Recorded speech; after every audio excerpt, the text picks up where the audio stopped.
Thank you. Good evening, everyone. This meeting is of the Budget Committee for the Middletown, Connecticut Board of Education.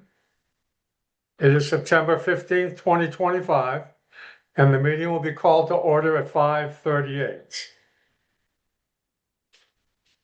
In attendance at this point is our Director of Finance, Natalie Forbes, and myself, Harold Pansiera, the Chair of the committee. Did I miss anyone out there? It doesn't appear so at this point.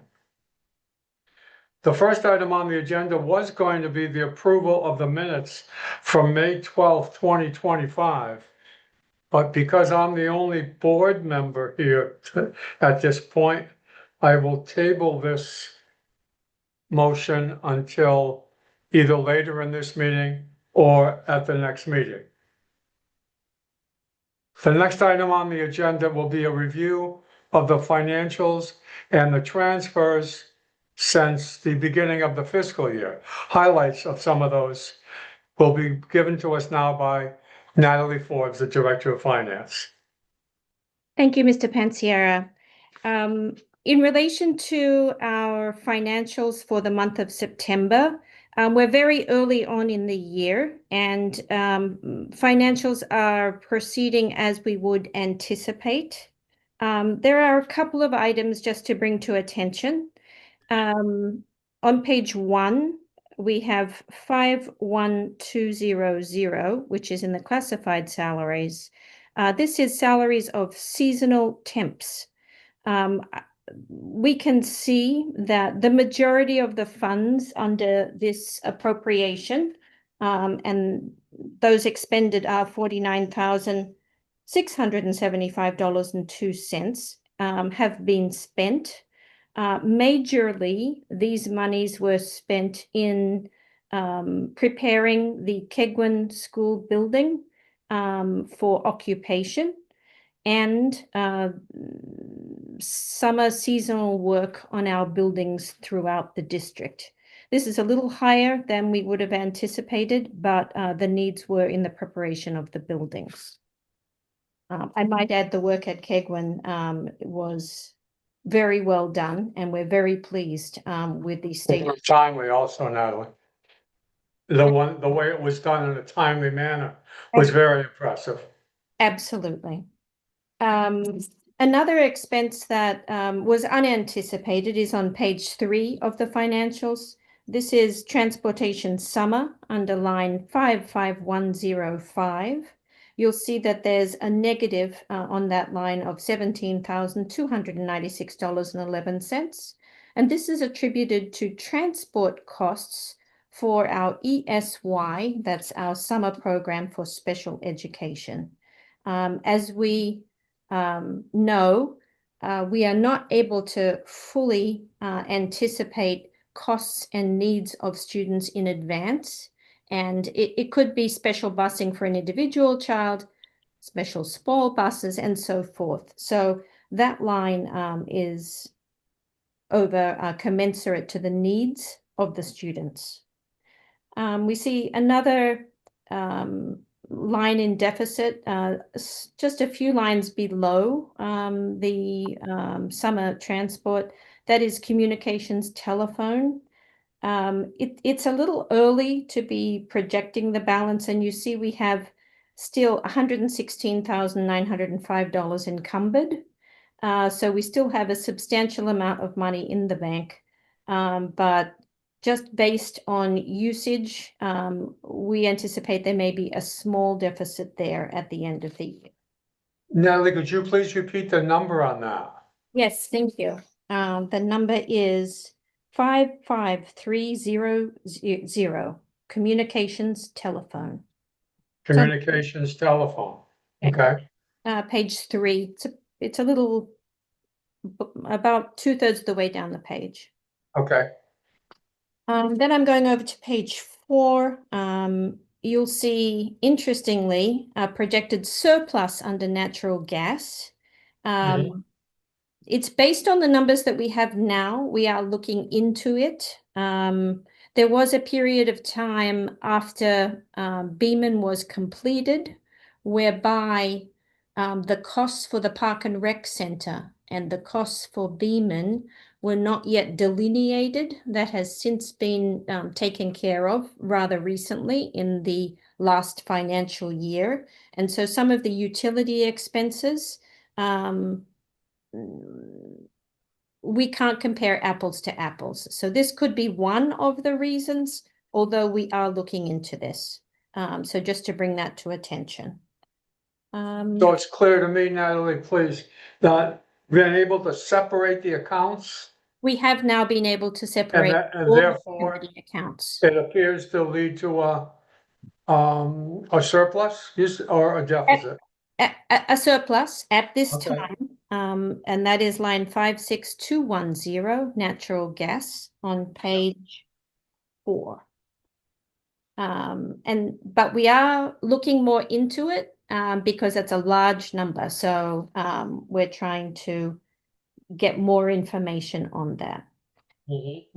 I will just turn our attention to page 5 at this time, also under tuition, in that this is the area where we have magnet tuition and tuition in other districts and private sources for our special education.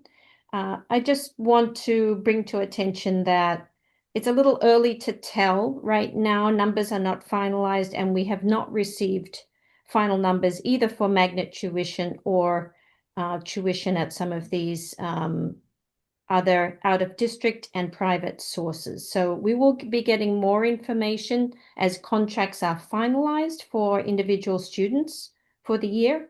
But we're really too early to give a good reflection of those costs.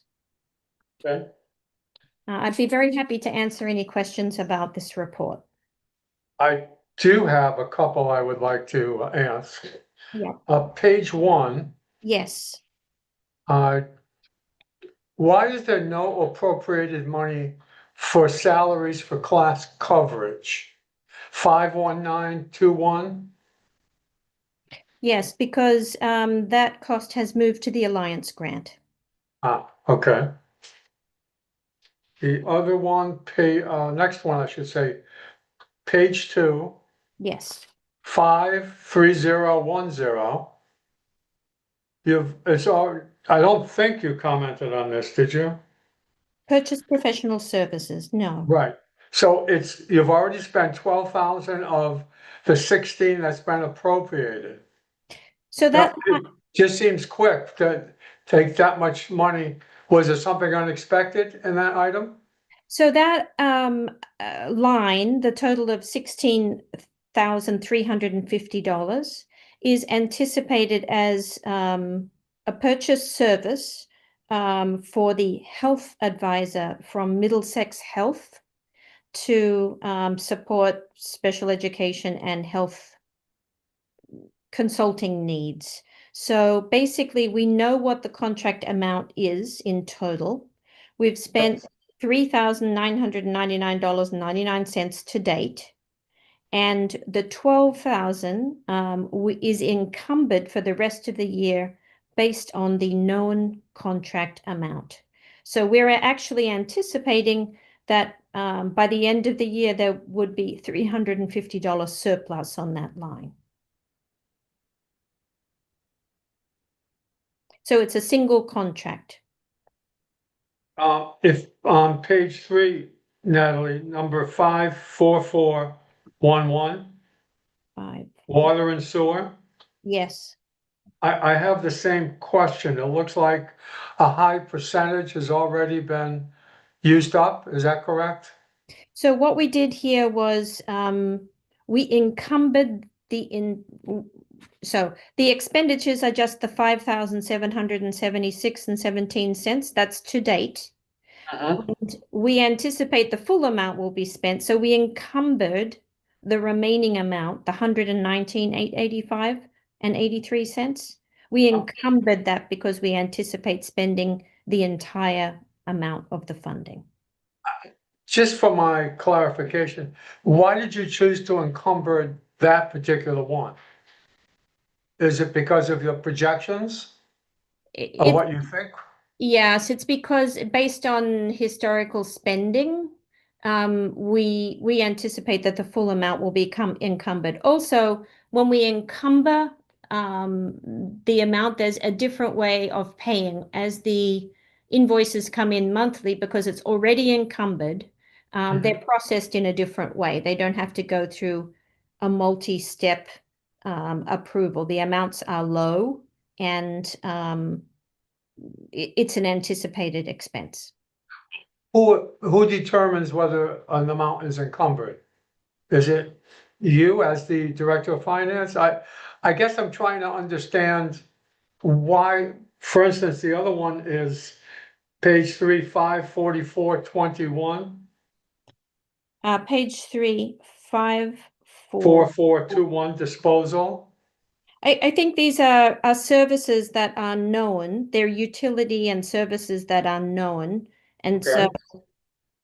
we encumber the full amount because we do not anticipate there will be any funds remaining. So when you encumber them, it's just for making it a little bit easier to process? Or is Not there that, more to it? yeah, I think there are two sides to that. One side is we anticipate no available funds. So if so that as we're going through the year, we can get an accurate look at purchase services. So we don't anticipate any extra funds being available. And when we encumber it, it goes through a process in our financial software, which allows to be paid off the encumbrance. So if you're looking to transfer funds, you would not use an account that's been encumbered. Is that accurate? That's absolutely correct because all the funds have been accounted for. So there are no funds available for So you transfer. look elsewhere if you're looking for Yes, the money. absolutely. Okay. Couple more, page 3 again, 55100. I don't think, Pupil transport, yeah. yeah, now you've already spent 6.2 million. Am I reading that accurately? Those are the prepayments for transport. We get a discount on our rate for prepayment. And those are Okay. the, daily services for transport in our Sure. contract. I was just curious as to why that large amount. That makes sense. And page 4 for my last question, Yes, 5730. I may have missed a number there. New equipment. yes. Are we, and I see Marco, hello, glad you could join us.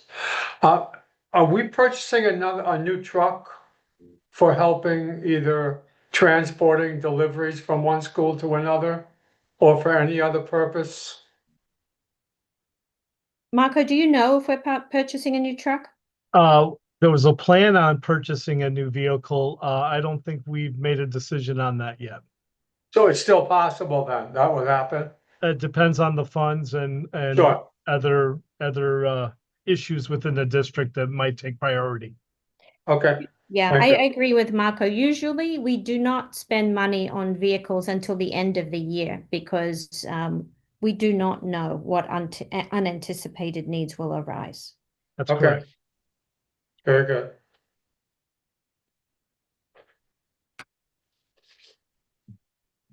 Okay, Natalie, did you have things you would like to comment on for the transfer of funds at this time?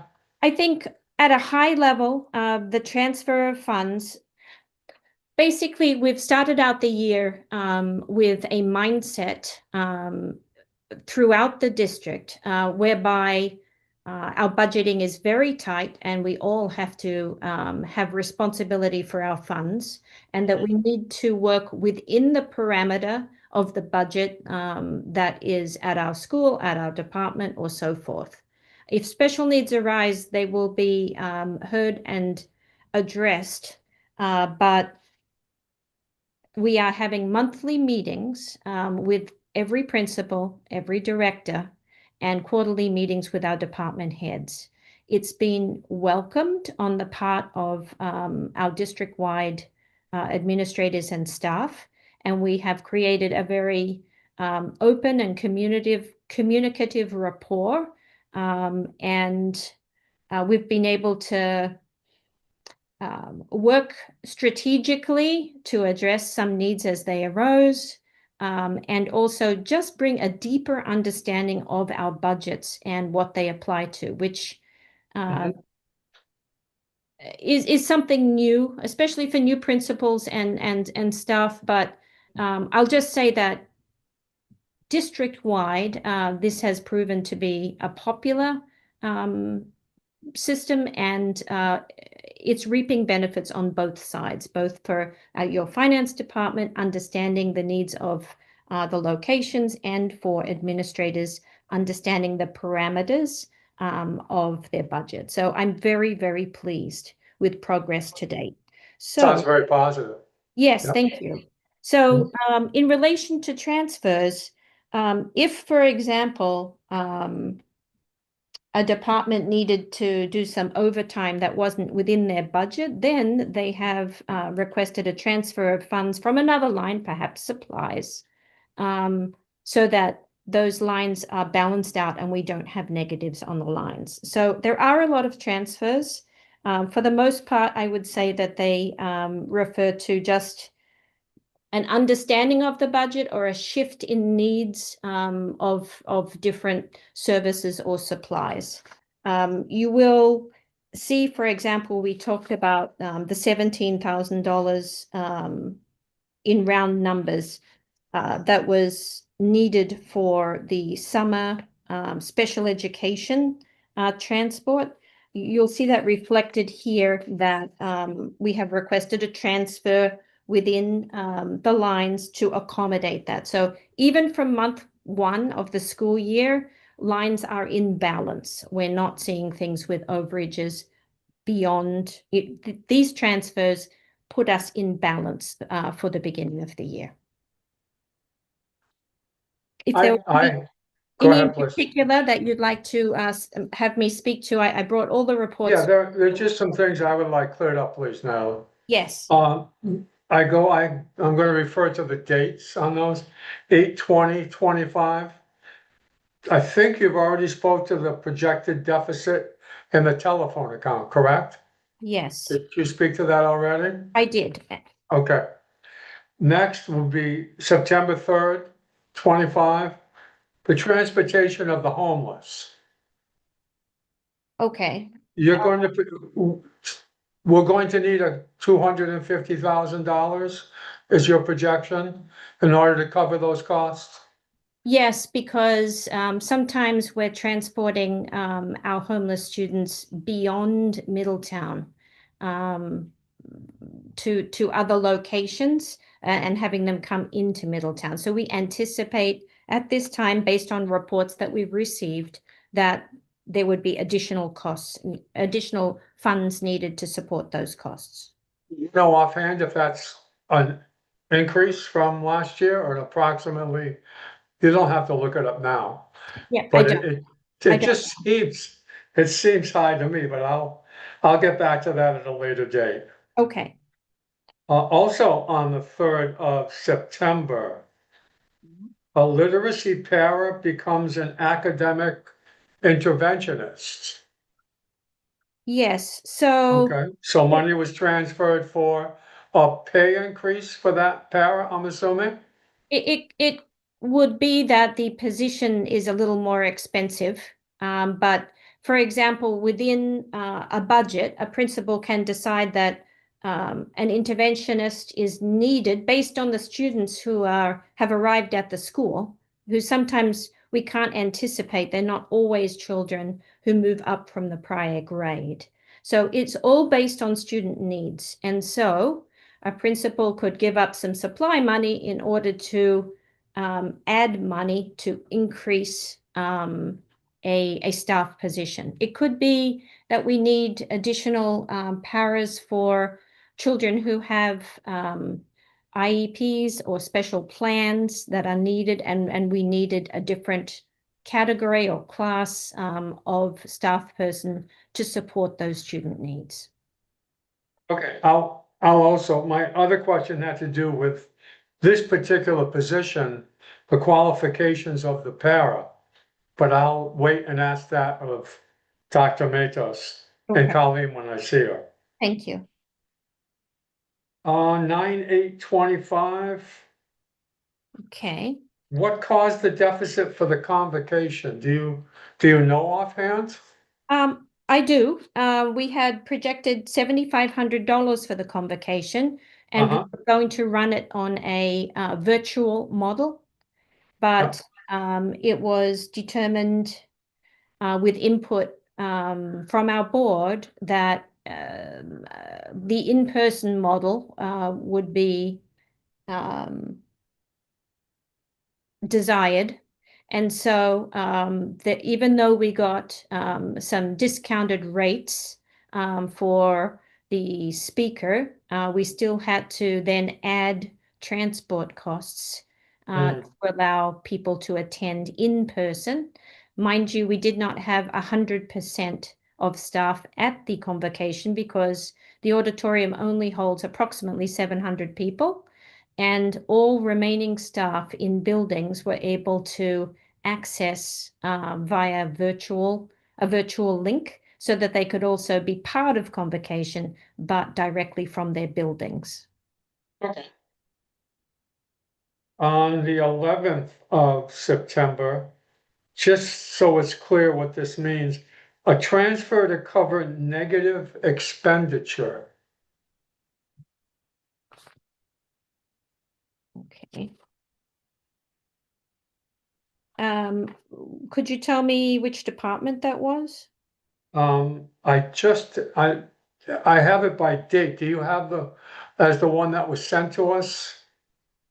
The one I received was dated, Okay. but just the phrase, does the phrase ring a bell to you? Yeah, I think actually that was something in one of Marco's budgets.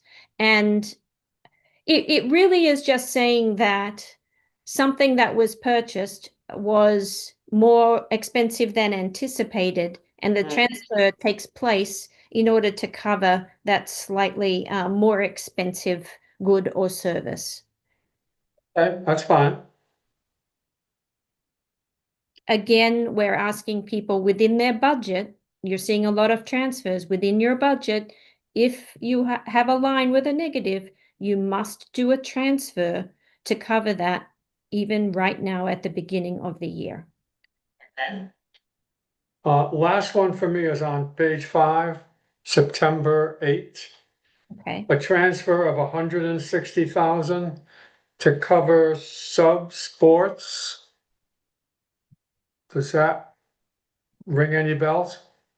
Sub sports. I just quickly go through my reports here.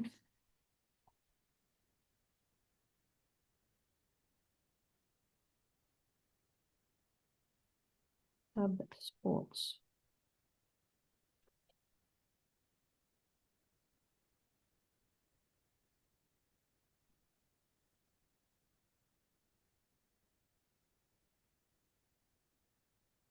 Natalie, that's fine. I'll get back to you at a future date on that. I will get you the answer for that and email that to you. The information I have is from what I received, page 5, and you indicate the transaction on September 8th. Not a problem. I will look that up. I'll be very happy to provide it. All right, thank you. And those are all my questions for now. Okay. Let's jump to the third item on the agenda, status of federal funds. Can you bring all of us up to date? I know there's good news about some of those federal funds. Are we still awaiting the others? So actually, the final notifications have arrived, although monies have not, and the actual grants are not necessarily posted for us to push our application all the way through. However, we do know that all of the grants that Middletown has traditionally received from the federal government are in play this year, meaning we can apply for them. The IDEA grant, which is our special education grants, those were available. We have applied and they have been confirmed. Title I, 2, and 4 are confirmed, and they're somewhat built in the state system, but not fully available for application. Title III is not yet available to the public to review. And of those title grants, the ones that I've seen the appropriations for, each of those appropriations is Title I, Title II, and Title IV, slightly higher than the previous year. So that's very good news for us. Title III is not available for view yet, so I cannot let you know where we are with that one. Okay, that's fine. 21C is the 21st Century Learning Centers that fund our after-school programs. Those we know are coming to us for Farm Hill, Bealfield, and Snow School. Snow and Bealfield are in the 5th year of 5. So their appropriation is reduced by 50%. And we have accommodated additional funds in the Alliance grant to ensure that those programs are offered at their full offering. And the reason that the district does that is that we need to have attendance by the full cohort of students, and we need to document data. And without that, we are not able to give a full application the next time the grant is run. So it's incumbent on the district to make up the difference when the grant reduces as it goes through its cycle. So those will be fully funded, and we have everything in place to collect the appropriate data for subsequent applications as those become available. Natalie, the full funding comes through Alliance grant or other sources? You said with we as a district make up for the funds that are not available? Correct. And in this case, we are making the 50% contribution from the Alliance grant, which allows for extended learning, that is after school programming for the different schools. So that's a part of the operations section of the Alliance grant. Okay. So good news on the federal grant scene to date. Mm-hmm.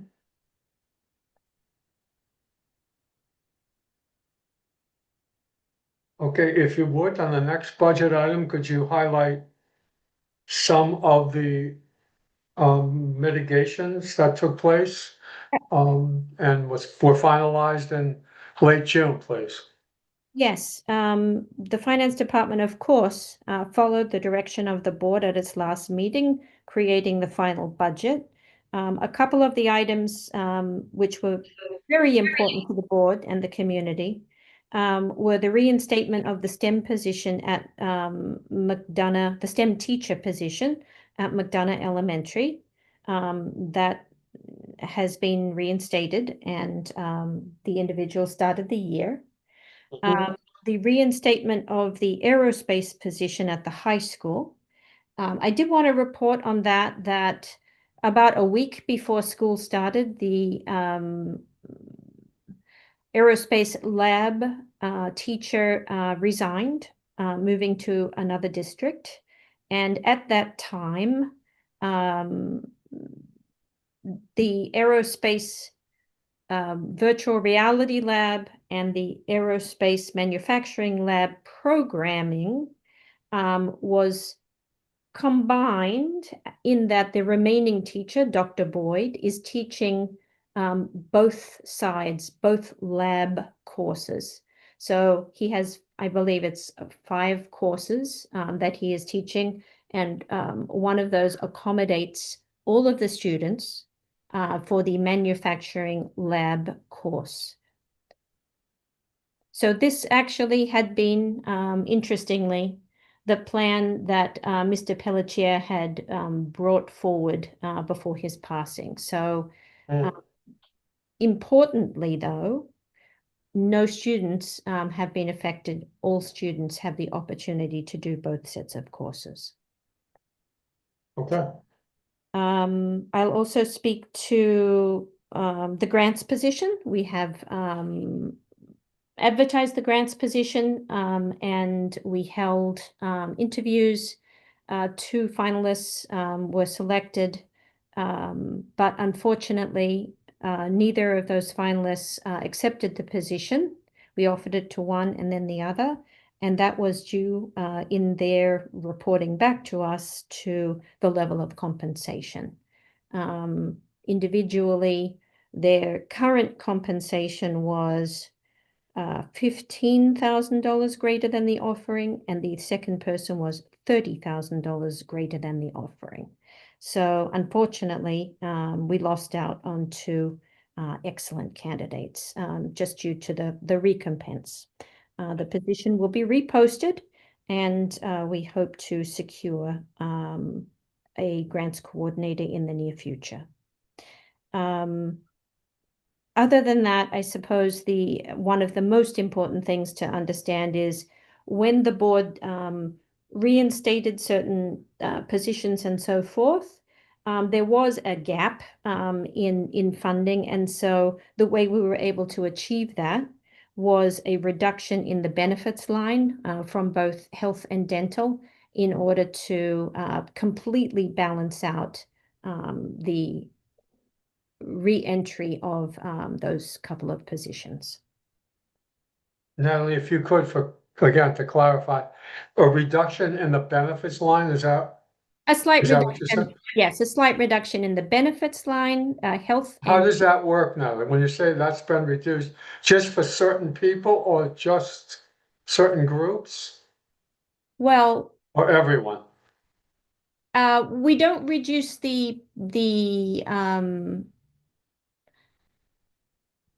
at the time in June, all benefits and projections, because we don't have the final numbers yet in the case that they might come from the city or from other sources. So we project what they will be based on the numbers that we have at the time. So final numbers don't come to us until during the year. So we just have to lower those costs a little bit on those lines in order to balance out, to get a balanced budget. And then if we need to at a later time, we may need to lower other lines. That's just the easiest line for us to change slightly in order to balance out the budget. But we know that those are the lines that we have adjusted, and we can go back to those as we get final numbers during the year. Certainly, these are not anything that's, the benefits that are contractual, correct? Those can't be changed. Am I correct on that? Yeah, it's true. But if you think about it, we have a lot of staff in the district, and as some people leave, for example, they may have a family +2 benefit, which would be at the highest level in the MFT, for example, at 35,000, close to 35,000 for medical. Whereas some people may come in as a single at somewhere around $14,000. So Right. until the final staffing is final, we don't know what those numbers are going to be exactly. So in some cases, we're projecting to have a greater number of people in the higher benefit level because we have many employees who've been with us for a longer time. So those balance out a little bit, and we need a little time. We still, although most of our positions are covered at this time, are hired, not all of the positions are hired. So we can now begin to get more accurate numbers as we move to pretty much full hiring. Let's move on then to a review of the McDonough students and the move to Kegwin. Marco was here. I'm not sure if he still is. Could you say some things, Natalie, about that? To Yeah. bring us up to date, please.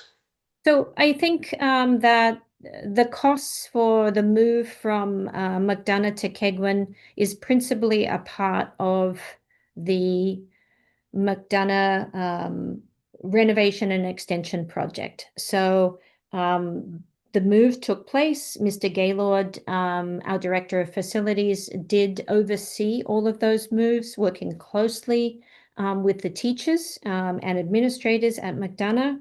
A lot of work went into place to set up classrooms. Teachers did come in and work on their classrooms as they normally would at school, but extra work this year because they had a new space that they had to bring up to speed. IT was over there. Many of our departments were over, making sure that everything was the very best that it could be. So Natalie, let me just interject for a moment. The cost for the district for this move, is it part of the total cost? Because some of it will also be coming from the referendum money that Yes. was appropriated? So what's coming from the referendum money, for the most part, is the packing up and transporting and unpacking of all of the items in the school at McDonough to the Keigwin location. So Right. that's what's coming from there. Additional costs are, for example, our IT department went over to Keigwin. Marco had maps of every classroom. They had to have the drops for where the teachers needed the computers for their desks and for example, Promethean boards. A lot of those costs were shouldered by us, by the Board of Education. And some of Okay. those monies were used from carryover funds from the prior year. We had worked with our superintendent to identify funds for all of the small items that needed to be addressed before children and staff could enter the building. Okay, So we covered everything between the money that will come from the major project and the money that came from carryover funds from the board. Everything was accommodated within those funds. okay. This leads to the next, agenda item. A Legacy Academy. Yes, I believe we're close on numbers to having that filled. Am I correct on that? yes, we're moving in a positive direction. I think firstly, what we need to say is that the Legacy Academy has launched to great satisfaction of students, families, and our teachers, which is wonderful. The children are very, very happy with their space and programming and so forth. As far as numbers go, as you recall, we have both an alternative education space and a special educate with 2 classrooms for alternative education, 2 classrooms for special education. We have at this time 9 children in the alternative education area who are enrolled, and we have another 4 children who are going through the process of enrollment, because moving children from school to school has to be in accordance with, number 1, the law, number 2, the student, the family, the teachers, the special education program individuals. Everybody meets and discusses that this would be the best location for the student for learning. So we have 4 children in process at this time. So that, and that number can change as the weeks go on. Students will be recommended to move across to Legacy. So we have 9 enrolled and 4 pending, for a total of 13 on the alternative education at this time, and growing. And then for the special education piece, we have 4 children enrolled and 5 children pending. 4 of those are in-district students, and 1 is an out-of-district student. If we add those together, a total of 9 students in the special education area. Okay. There any surprise funding issues, Natalie, up to No. this point? No Nothing. surprises up to this point, no. Okay, In relation to staffing, we have hired 2 social workers, 1 special education teacher, 3 RBTs, 1 CSO, and 1 general education long-term substitute. Mhm. As at today, we have pending the hire of a BCBA, which we're very pleased about. And we still have to hire the coordinator, 1 special education teacher, and 1 general education teacher. And I believe the coordinator interviews concluded this week. Am I correct? Do you know that offhand? I do know that the coordinator interviews were anticipated. I'm not sure if there has been a decision yet, No. Okay. but we're actively hiring for the other 2 positions. The next item was the renovation of McDonough School. I think we'll table this one unless you want to add anything, Natalie, that you could contribute. Go ahead, please. Yeah, I can give you 2 sentences on that one. Okay. The application is due on the 30th of September. We are Okay. making good progress.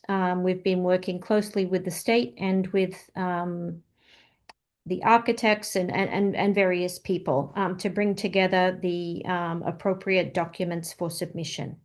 In relation to the percentage covered by the state, the percentage for 2025 is 66.07%, plus an additional 15% that was garnered by Senator Lesser in the legislative language.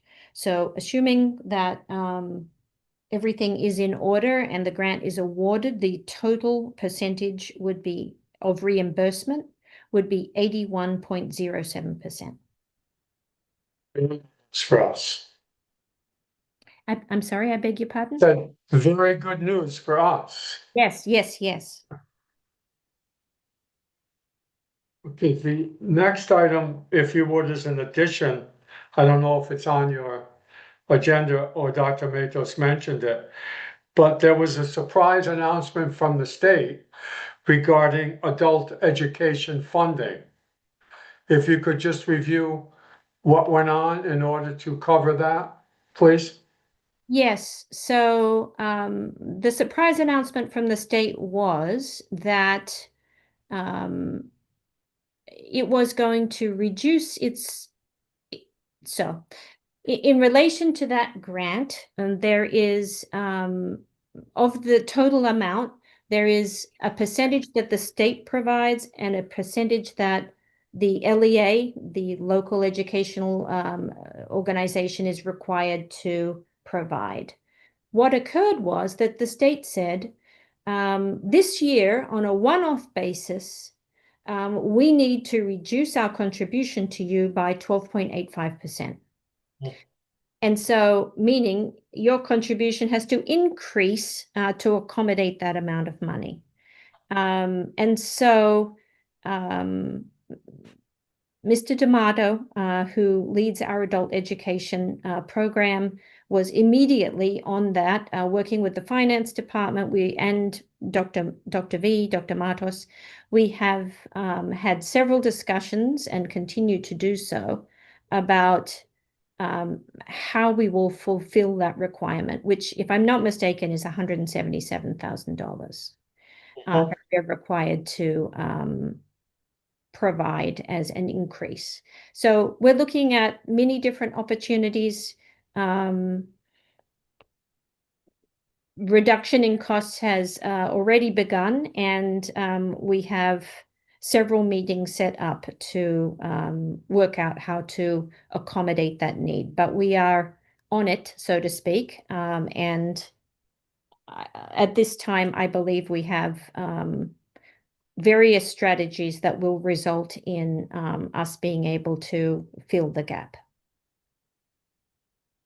Just an example for those who listen in about some of the unexpected issues that have to be dealt with and dealt with quickly as well. So Yeah. Thank you for that update. Is there anything else, Natalie, that you wanted to offer at this time?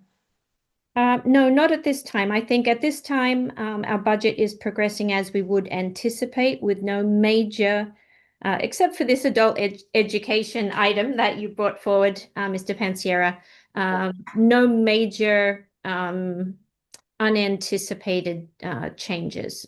I'll just say that following last year's budget, that we're very aware that there are some areas in our budget that need to be closely reviewed, and that two of those, one is special education tuition and transport. We are meeting every 2 weeks with special education so that there is an open flow of information and we can troubleshoot and work together to do our best on those lines. We do have the Legacy Academy in place, but for example, unanticipated, I think with the opening of school, we had 10 additional special education students with IEPs, with plans that have to be honored, come into the district just within a week. So we couldn't have anticipated that. But our Director of Special Education is doing really a fabulous job in working with her team and putting forward the best interests of the students to ensure that we are in compliance. So I really have to laud her for her work. The other area from last year that we saw had a variance that we didn't anticipate was ESS services and purchase services, where we used those services very heavily to cover areas like substitute teachers and substitutes in the, for example, psychologists, speech and language professionals, and so forth.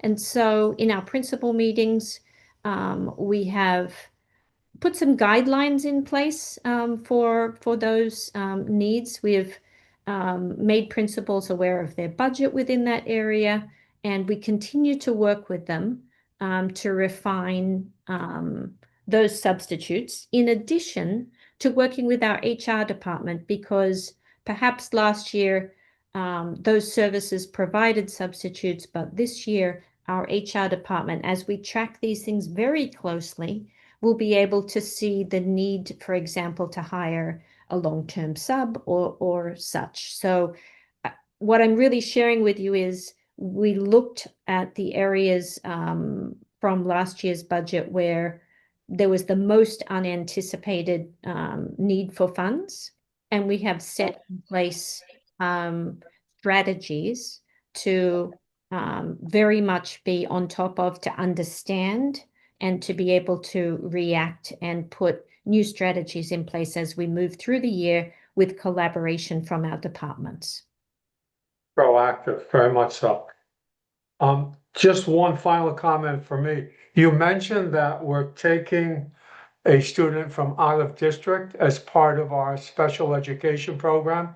So we're reaping some of the benefits, so to speak, of offering this program to other towns. That's happening immediately. Is that what I heard, Natalie?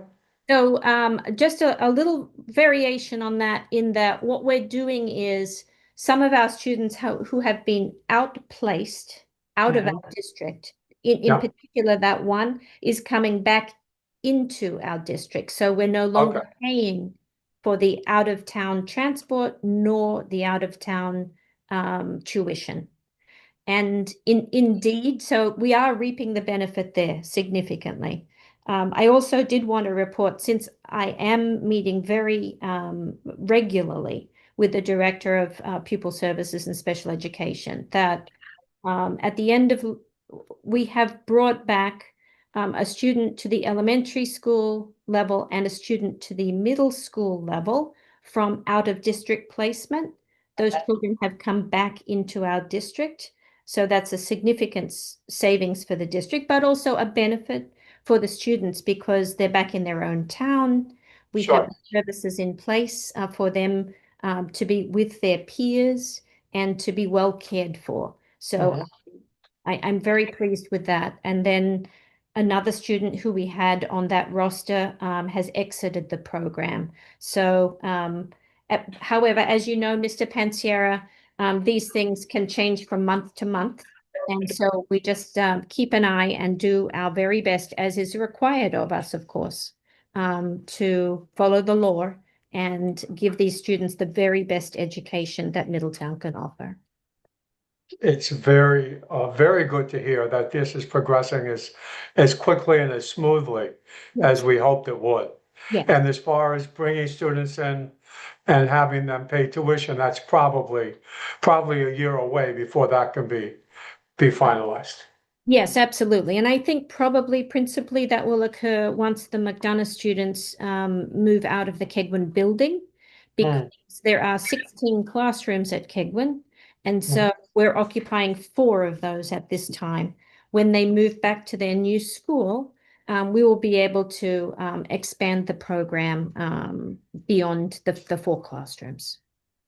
Good, thank you. I think that concludes my questions, and I appreciate, as usual, all of your input and information, Natalie.